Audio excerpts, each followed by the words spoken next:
He is the author of the Newberg School District Policy, banning teacher classroom displays that have the effect of showing bias, coercion, and indoctrination of students. He is the Special Counsel for the Newberg School Board. Many elected public officials rely on our speaker, an Oregon attorney who has extensive experience working with government agencies, both in the legal defense realm and developing public policy. His experience includes developing legislative land use reforms, drafting and defending Second Amendment Sanctuary Ordinances, protecting free speech, defending cities against state government, and successfully challenging vaccine and mask mandates. He is a former Army combat engineer and attended the Oregon Military Academy. His wife, Sherry, and he live in Canby with their family, where she serves as a school board director. Welcome, Tyler Smith. Okay, thank you, Suzanne. So I am here today to talk to you about school boards have power. Use it. What powers? How do you use it? Those are the things I'm going to get into. But one of the things I want to mention right now is regardless of whether you're a school board member or an activist or a parent or a grandparent, you can work with your school board, work with the friendly school board members, work with the non-friendly school board members to utilize these skills, these tactics, these things that I'm going to talk about. So hopefully these points will be addressing every one of you, whether you're a school board member or just a parent or an activist or a teacher or a superintendent. So that's going to be the goal of today's talk. But there has never been a time like now for this topic, for this organization, for this whole substance, this whole subject matter. Woke is now a bad word, thanks to folks like us. Okay? They run from the words wokeness now. In some places, they run from DEI now. Nationwide, I've been in politics now 17 years, something like that. I have never seen a movement in that time that has taken off like our anti-wokeness movement. What's going on in these schools and these school board meetings and what's going on with the backlash and the retakeover of the school boards. I have never seen a movement stronger, faster, more effective. So that is thanks to folks like you, okay? If not you, who? If not now, when? Yeah. So, how many of you, when you were a child, just dreamed, just anxiety, studied, how can I someday become a school board member? Right? Nobody. There's not a single person alive that's ever done that. How can I spend my time at a school board meeting? How can I go to conferences and lament all the crazy, wacky things they're teaching our kids and indoctrinating them with? How can I fight against that? No. But we're here. We have to do it. Okay? There's nobody else that's going to do it. There's other people. We can recruit more. But you're the key. You are the grassroots. You are the activists. So as you're listening to this presentation today, what I would ask you to do is write down some of the topics. Don't try and dictate, because I'm going to have to talk fast. Now, I want to thank Suzanne for giving me 2 hours. I know this is... Oh, I've just got a half an hour. Okay. But I am going to talk fast. I'm going to cover a lot of things. I probably have 1,000 things to cover. So just take notes on the topics and the ideas, because if you note the idea and the topic, there's 1,000 ways to skin a cat. You can use the topic and use the technique in your own way. You can brainstorm with other people, with your allies, on how to use the strategy or the technique that I mentioned to you. So first thing I'm going to talk about, let me also get my audience. How many school board members do we have in here? I know there's some. Good. Thank you for your service. How many candidates for office do we have in here? Great. And how many pissed off parents, grandparents, or other folks do we have in here? Now there's a crowd. Okay. So first I'm going to talk about school board powers. Policies, gathering information, collective bargaining agreements. You want to piss off the NEA and the teachers union, collective bargaining agreements, how you do it. Bonding, and then the public. The public, that is a power of the school board. District oversight, how school boards and how you as parents or pissed off residents can use the oversight functions that we have in state law and district policies. Policy development, some of the latest and greatest developments in policy developments for school boards, and some of the other individualized hot issues like indoctrination we'll talk about. So all of these things and the tips and the strategies that I'm going to give to you, you need to know and you need to use them. But they're both offensive and defense. So because I mentioned a few things like a recall, I'm going to talk about recalls in a minute, doesn't mean I think that, obviously we had some of our folks who were tried to recall. Most of these things, whether it's going to the public and creating a Facebook page for a group, can be used offensively or defensively. So keep that in your mind, that some of these you may need to know how to defeat it. Some of them you may need to know how to implement it and go on offense. So that's the nature of what I'm going to talk about today. School board members, particularly, are elected officials. They're elected by the public, you all know that. But what does that mean? Typically, it means they can't be removed from office, except for a recall. Okay? One of the most important things for you school board members is you can't be removed from office, except for a recall. You also can't be disciplined. Now, some of the pioneers in this world, Maria Caballeros, Stephanie Carlson, my wonderful Scappoose friend, Lisa Maloney, okay? The teachers' unions and their woke superintendents from those districts and OSBA misguided those folks when they sought to complain about them and violated the Oregon Government Ethics Commission's rules by going into executive session to talk about those school board members. Recalls. Just so you know, recalls takes 15% of the votes that took place for governor that were received, whether it's for all the candidates for governor in that particular district. So if your school board's wards or if your school board is at large, it takes 15% of the votes in that district in the last governor's election. They'd have you or the opponents would have 100 days to gather the signatures. So some of the ways in which you have powers that don't fit in the other categories, I'm going to touch on real quick, and that is allies. Find them, use them. Whether if you're in a woke school district, find the conservative teachers, counselors, principals, find them. They will feed you the information.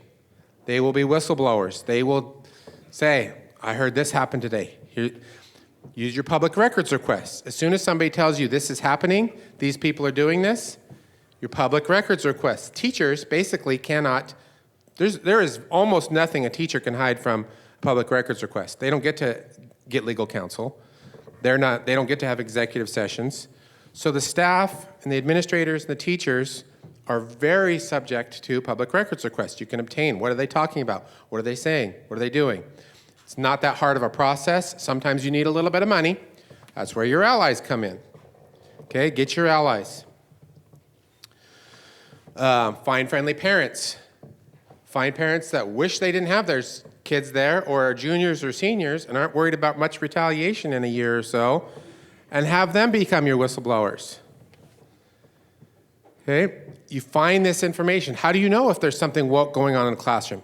It's pretty tough until you have your allies. You find your friends. That has been a very valuable tool for some of the school districts that are doing some of this. Learn the rules. If you're a board member, learn Robert's rules. Learn your board superintendent working agreements. Learn your board agreements. Learn your policies. You have to know the district policies better than your intellectual opponent. Okay, you have to understand to some degree the state laws and the state administrative rules, at least enough to outsmart or outmaneuver your intellectual opponent. Okay, when you're in the minority, school board members, when you're in the minority, use your voice, use your votes. Okay, State law, some school districts, this is one that you can have an instant win on. State law requires a school district to call for a meeting if 3 school board members ask for it. You do not have to wait for your chair or only wait for a previously scheduled meeting. 3 school board members is all it takes to call for a school board meeting. When you're in a school board meeting, if you're a school board member, I'm going to get to some of the topics later. You can do this with any of the topics. Make a motion. I move that we no longer allow murder in our school. Great. Who's going to oppose that? Nobody, right? And then you dial it back a little bit. I learn that we don't allow people to talk about abortion or to have abortion classes or no abortion centers or whatever you want, whatever the policy you're pushing. You can make your voice known. Whether you get voted down, that's almost better. Because then you've got them on record as opposing murder in schools. Right? So you catch them. You got them either way. Either you get the policy you want, or you got them opposing a policy that no one could oppose. Okay? That's a huge strategy. Use your voice, use your vote. Now here's even worse. They stop letting you make motions. They stop letting you speak. Now they look like a thing that's on the rear end of a donkey. Okay, use your bully pulpit. Sometimes some school districts get to speak, give a speech for the good of the order or board member comments. Use it. Use the public sunshine to disinfect. Superintendents, no offense, Mr. Thielman. In my opinion, superintendents are very highly paid for what they do. They are very reluctant to lose that cushy job and all those benefits. They do not want a bunch of notoriety and a bunch of conflict. Guess what? If they see you as a volcano about to erupt in their meeting and point out some shenanigans going on in your district, they're probably going to want to solve it before they even get to the meeting. Okay? Use the public as a disinfectant. All right, now we're going to get into some of the nitty-gritty. Okay? Statutory powers of school boards. This is what I'm going to start going fast. It gets less fun, but faster. Okay, I talked about when I say ORS, it's a intellectual shortcut. I say ORS instead of Oregon Revised Statutes. But when I say ORS, that means the Oregon Revised Statutes. Throughout this, I'm going to cite some statutes. One is ORS 332.045, which covers the board meetings. Regular and special meetings may be convened upon notice in the manner required by ORS 192.640 by order of the chairperson upon the request of 3 members of the board at least 24 hours before such meeting. Don't let a dictatorial chair tell you you can't have meetings or that you have to have a week's notice or anything like that. Not true. ORS 332.075, powers of the board and rules. School board gets to adopt the textbooks. That's subsection B. Okay, for the course and study. Now with regards to your curriculum, one of the best things to do if you're worried about your curriculum is the first step is establish a curriculum review committee. Get parents, teachers, counselors, school board members on that. Okay? Here's one of the tricks that we failed on 10 years ago, asking for public records requests for the curriculum. It doesn't work. What they're going to do is give you the runaround. Oh, we haven't decided on our curriculum, so what do you want us to give you? Oh, we don't have it yet. Oh, yeah, we don't have it yet. Curriculum Review Committee solves that problem.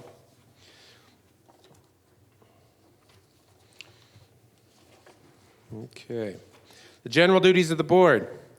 Here's where you get the power to do all kinds of fun things.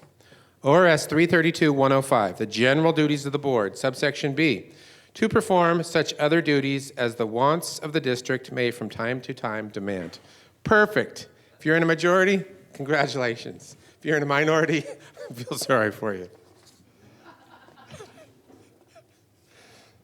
Okay, so that's the powers. Now, discipline, complaints. Okay, with regards to complaints, this is what I'm talking about with allies, friends. Okay, you can make complaints based on state law. You can make complaints on your district policy. You can make complaints about everybody from administrators, superintendents, all the way down to the lowest teacher using the Teacher Standards and Practices Act. They like to do that, and what we've learned over the course of the last 3 years is they will and do shoehorn everything and anything into the Teacher Standards and Practices Act. Unprofessional behavior. You wore a yellow shirt today. That's unprofessional behavior. I'm not actually joking, but they didn't do it based on the color of the shirt. Okay, now, some of the things we want to talk about that. What I mentioned before, the ethical opinion that just has come out in the last month relating to whether school board members can be called into, or can have executive session, can outside the public's eye when they've had a complaint made against them, is the DeFriest opinion. So this basically says that you cannot go into executive session to consider a complaint against a school board member unless the school district has the power to discipline that school board member. Well, that's a different question. Does a school board have the power to discipline a school board member? Not really. They tried it. Case I litigated about 12 years ago, Knight versus Baker Unified School District over in Pendleton. They tried to basically take away, there's a young guy, 19, just full of spit and vinegar. Tried to take away his access to the meetings, didn't give him notice, wouldn't give him the packets, wouldn't let him talk, all this kinds of stuff. Guess who came to his defense? The unions. Tried to take it away. Basically, the rule of law there was you can't. You can recall them. Otherwise, guess who's got the rights that are being violated if they don't let your elected school board member participate? Your rights. You elected them. They're your elected official. If they don't let Senator Thatcher into the state building, folks from Kaiser got a big beef. Okay? So that's the situation with that. You can use it. Complaints. Every single school district has to have a process for handling complaints from the public, from students, from parents, from board members, from anybody. Okay? They have to have a process. The rule on that one, I'll write it down so you can look it up, it's Oregon Administrative Rule 581-022-237. Yes, ma'am. Oregon Administrative Rule 581-022-2370. And I'll read part of it so you can understand the context. Each school district must establish a process for the prompt resolution of a complaint by a person who resides in the district or by any parent or guardian of a student who attends school in the school district. And then it goes on to cover the complaint procedures. Okay, in those complaint procedures, now let me ask you, how many of you liked the fact that students were having to wear masks? Well, let me ask it the other way so you don't have to embarrass yourself if you're... How many of you were mad that students had to wear masks over the last 2 years? Okay? How many of you complained, a formal written complaint to your school district over the masks? Bingo. Okay, I had a conversation with a fellow from the Oregon Department of Education that is in charge of the enforcement of the restraint and seclusion statute, which specifically prohibits the use of facial restraints in school districts. Okay? Now they have a way to try to wiggle out of that, but you know what? They never had to. Not one single person in this whole state, this was about February, not one single person in this whole state had driven their complaint all the way up to ODE that far. Not one. What does it take to do that? Okay, the complaint procedures I'm talking about is first you take the complaint and this will vary slightly. Most districts use the Oregon School Board Association, so congratulations, you're a cookie, because they're a cookie cutter. But these might vary slightly. But basically, you take the complaint, and the principal or superintendent takes the first review at it and tries to resolve it. Then it goes to the superintendent. Then it would go to the school board. Once it goes to the school board, if it's not resolved, you go to the Oregon Department of Education. They have various levels there. So if there's a finding of a violation of a policy or a state law or administrative rule along the way, then that's how school districts lose their funding or get cited or violations. So these kinds of policy violations, depending on what the allegation is, has some different remedies. But it can go all the way up to the State Board of Education. So, we've got to be equipped. I heard some moans and groans when I mentioned not a single person had appealed that all the way up to the state. There's a theory. I had a theory. It's pretty obvious. If you look at the express language of the text, you cannot have a physical restraint covering an organ of the body, mouth, and it mentions the mouth specifically. I don't think that restricts your breathing. It's pretty obvious that it technically applies. Now, they would probably say it's intended as a form of discipline. Yeah, well, that's not what it says. So, yep. Yeah, I might have I don't know if I brought that. It's a facial restraint. Let me see if I've got it in here. I did not plan to talk about that.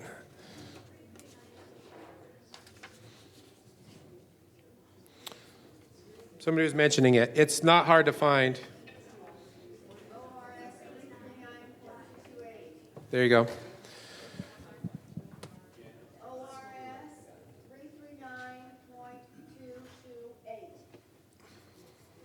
Okay. Just look up. You can go on. Here's your homework. You want to know that? Want to know it bad enough to go on the Oregon Legislature's website and learn how to query facial restraint.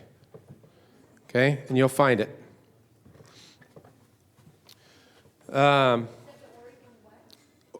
The Oregon Legislature's website. They have one that lists all the statutes out, and it's got a big magnifying glass. That's a search thing. You can type right in there. Don't know about that. Sorry, most of my stuff is Oregon-centric. I don't give speeches for a living. I'm an attorney that's battling day to day, and so all my knowledge mostly relates to Oregon. Okay, the next thing, internal investigations. Oregon state law allows internal investigations at any time. Let me get the statute for you here. Oregon Revised Statute 342.961. Internal investigations of employee misconduct or wrongdoing, notwithstanding any other law, regardless of what any other law says, a district school board may conduct an internal investigation of alleged employee misconduct or wrongdoing at any time. I know one wonderful lady in the back of the room loves this particular statute. Next. Oh, here it is. Use of restraint and seclusion. It is Oregon Administrative Rule 581-021-0553.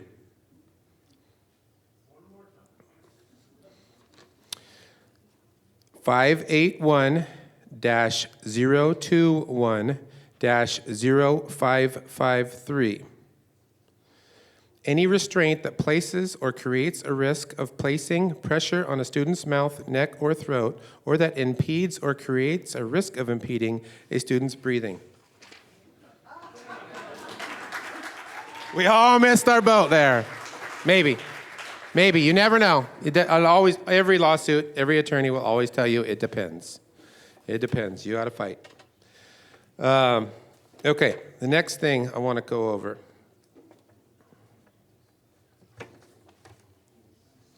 The grounds for dismissal or contract non-extension of a contract teacher.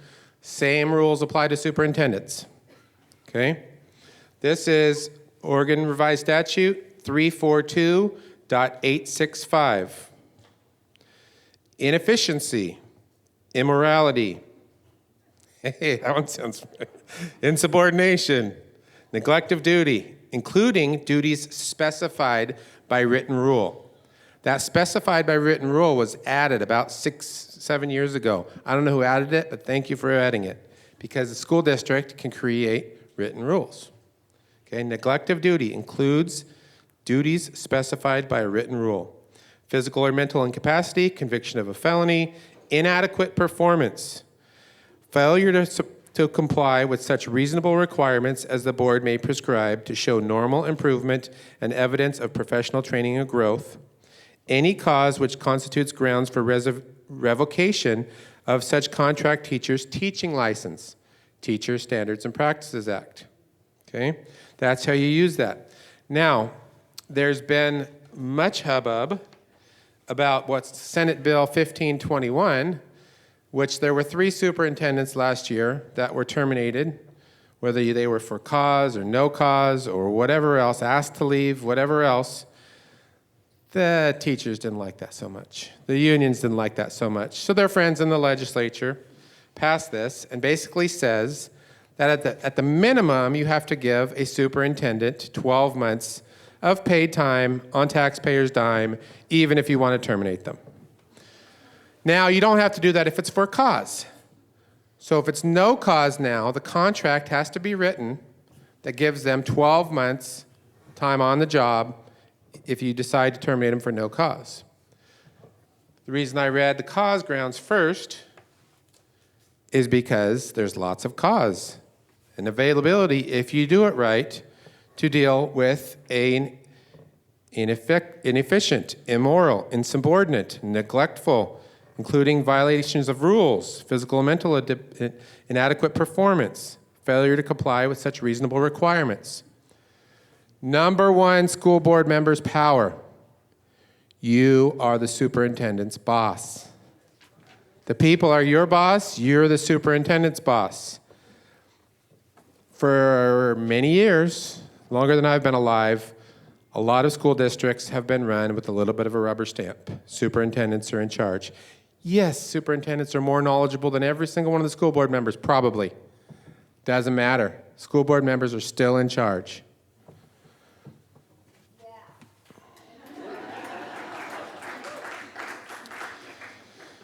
Now, okay, so we've got, now, teachers or school board members can also be terminated by agreement, can be terminated by mutual consent, can be terminated for cause or no cause with some caveats. Okay, so that's the complaints and termination process. How much time do I got? I got 2 minutes? Oh boy. All right, let's go fast. Policy development. Okay. Collective bargaining agreements. Make them go on strike if they have to. If it's really that bad, make them go on strike.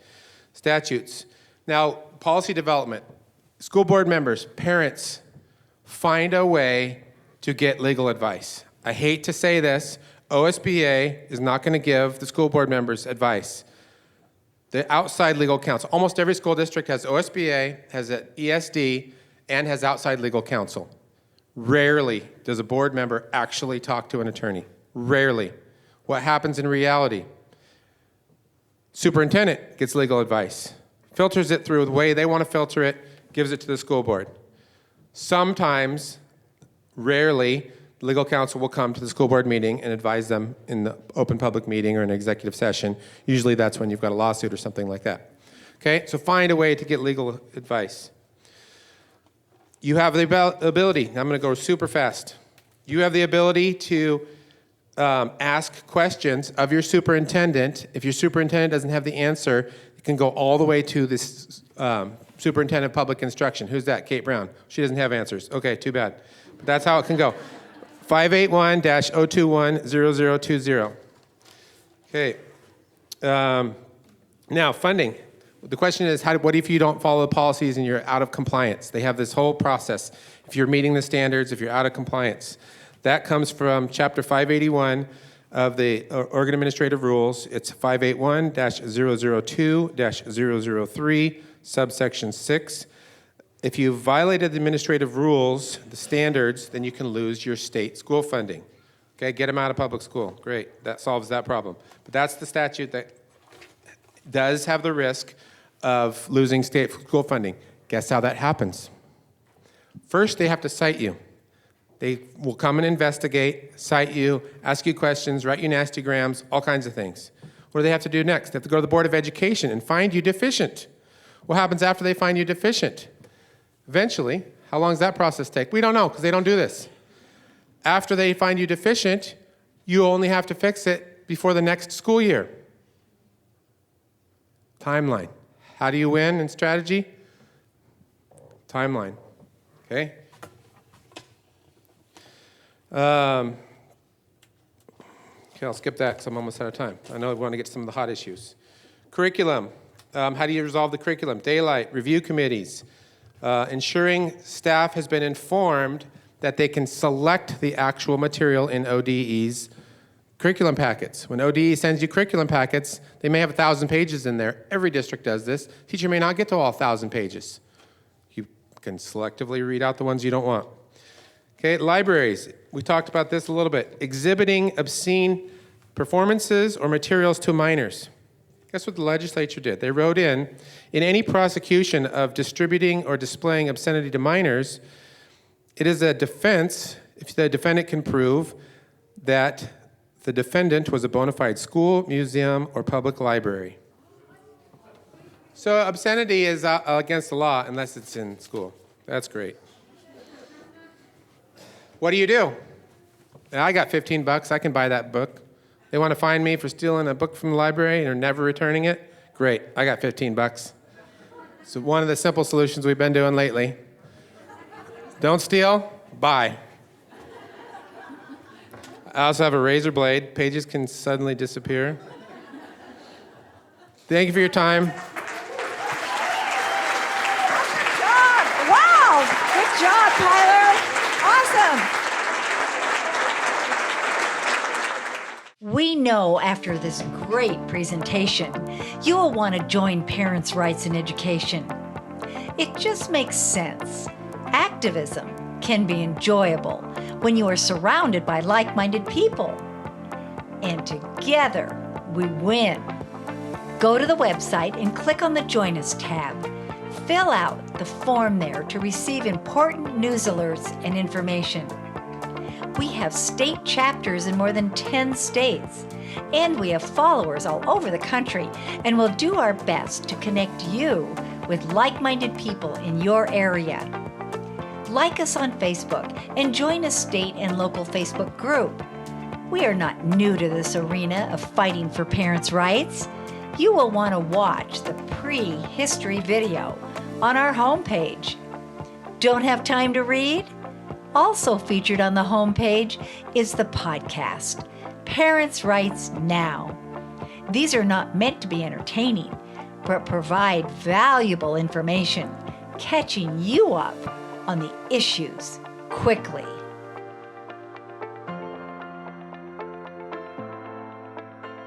Would you like to contribute to our cause? We are a tax-deductible 501c3 organization.